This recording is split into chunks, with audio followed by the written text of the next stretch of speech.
His crossing over to the outposts of human civilization from the wilderness of the wild is not exactly known.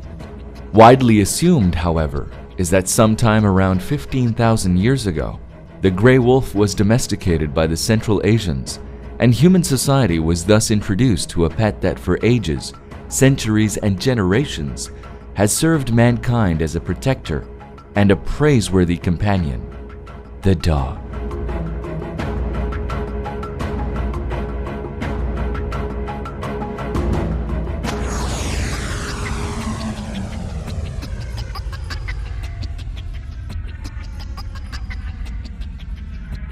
Thanks to its various behaviors, sensory capabilities, powerful muscles, fused wrist bones, and sharp teeth for catching and tearing, no wonder dog breeds show more variation in size, appearance, and performance than any other domestic animal.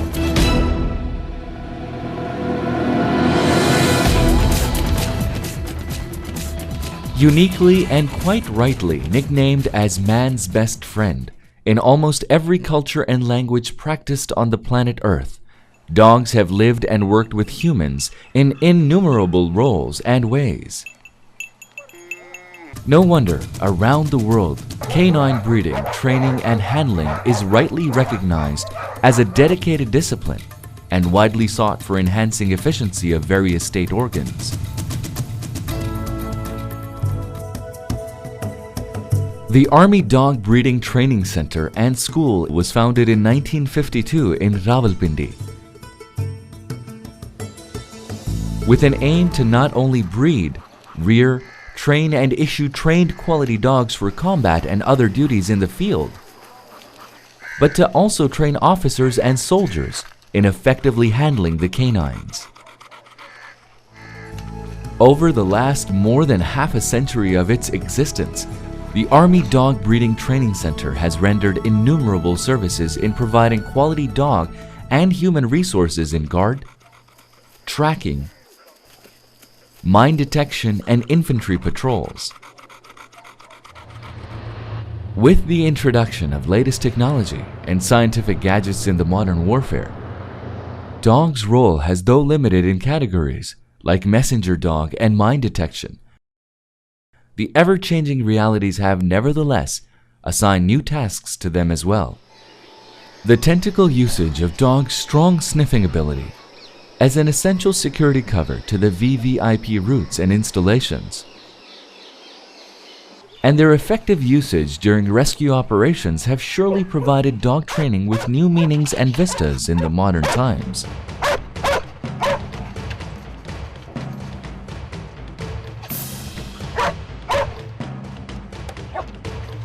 The Army Dog Breeding Training Center and School has been further subclassified into three branches, namely the Breeding Wing, the Training Wing, and the Operational Wing, each headed by an officer of the rank of a major.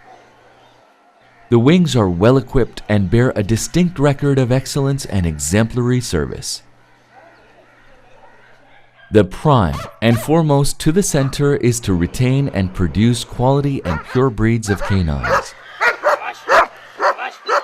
hence ensuring the retention and presence of the peculiar qualities required for the multidimensional tasks ahead. This makes the role of breeding wing of immense precaution and care. Complete family lineage of each mating animal is kept in order to ensure the purity of the breed. One of the regular and most popular breeds raised here is the German Shepherd dog. Considered the most reliable and the intelligent of all the dogs, with a wonderful capacity to learning, the breed has proved equally successful as a police dog, rescue operator, sniffer, agility demo, and mob controller. Next in line is the Labrador, an obedient, dependable, and multi-talented breed. Its otter-like tail and webbed toes enable it to be an excellent swimmer, while the sharp sniffing abilities has earned it a permanent place with the arm's explosive detectors, mine trackers, and anti-narcotics forces. Besides these two major breeds, The center also excels in producing quality Doberman pinschers, which are commonly used as guard dogs due to their offensive and sensitive nature. And the small and agile English Springer Spaniels, which are trained for mine detection, arms explosive search, and narcotic sniffing. In a controlled temperature environment, the pups are constantly monitored for diet and medication. Medical examinations are carried to detect any early infections or any contagious diseases, while after keeping the young ones in the dam milk for up to 6 weeks, proper balanced feed is provided after weaning.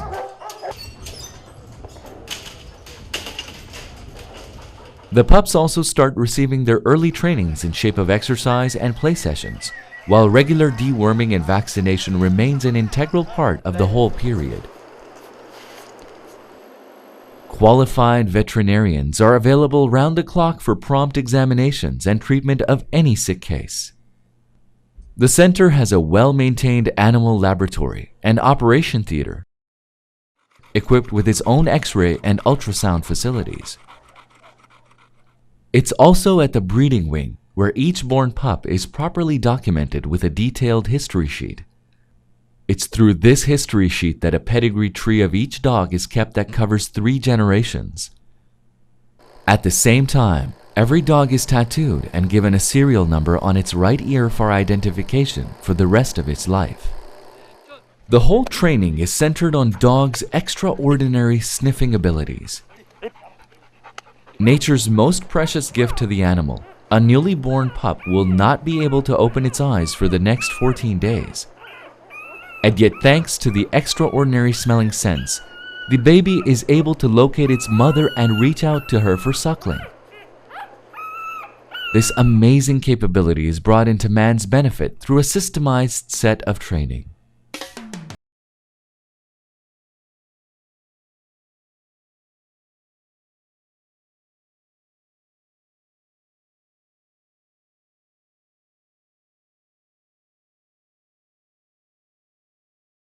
The basic training begins at the early age.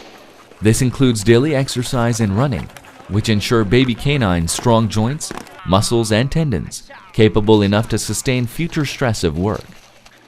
Exercises are simple and fun to begin with, like chasing the ball, which serves as an incentive throughout the course of future training. In fact, it would remain the sole charm for the innocent animal in achieving the assigned tasks for the rest of his life.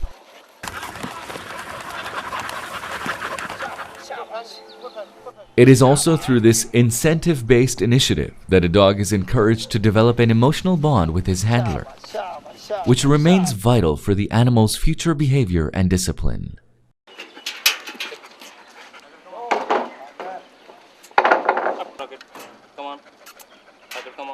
Upon attaining a certain level of association with handlers, dogs are taught 5 commands of basic obedience: heel, sit, down, stay, and come. From now onwards, they would walk to the left side of their handler and respond swiftly to his signals and verbal commands. What is more, it is in this basic phase that the animal is made to become agile and active by making it clear different obstacles.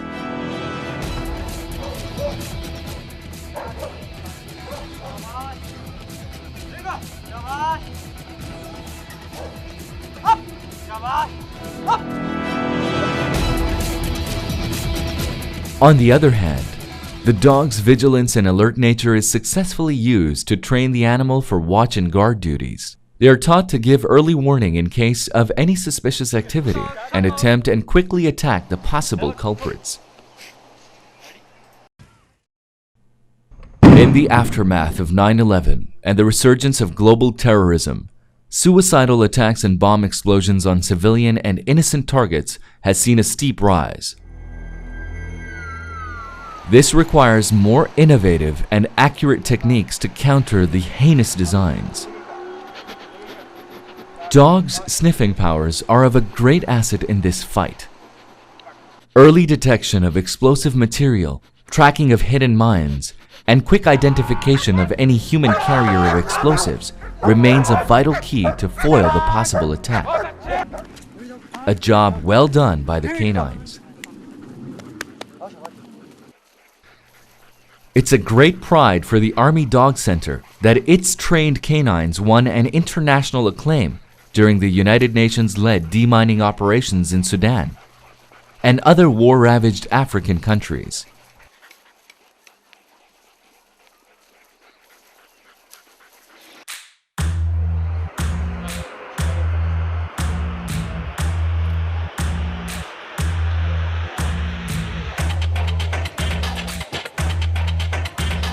The same principle of sniffing is also used for detecting narcotics, drugs, and other contrabands.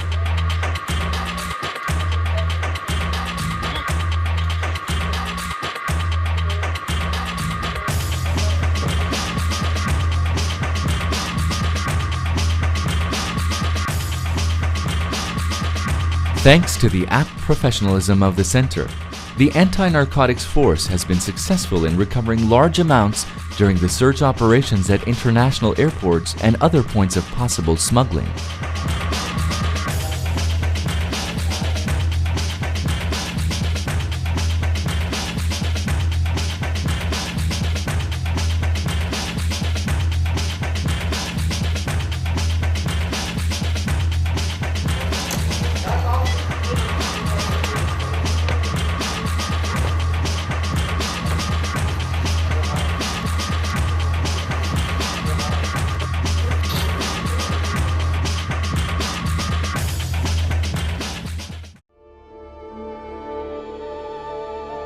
The fatal earthquake of October the 8th, 2005 saw a great tragedy of unparalleled magnitude, hitting the north of the country in the early hours of the day.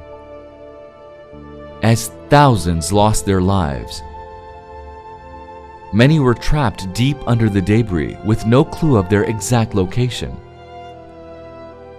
In such an hour of trial, the sniffing dogs proved to be of great value, as many lives were saved thanks to the exact detection of the trapped by the animal.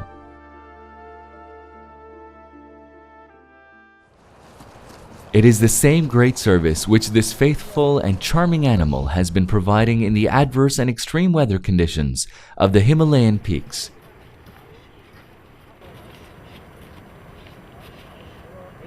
Over the ice-clad Siachen Glacier, dogs have shown quite surprising results. They were able to indicate dead bodies buried 7 feet deep in the snow.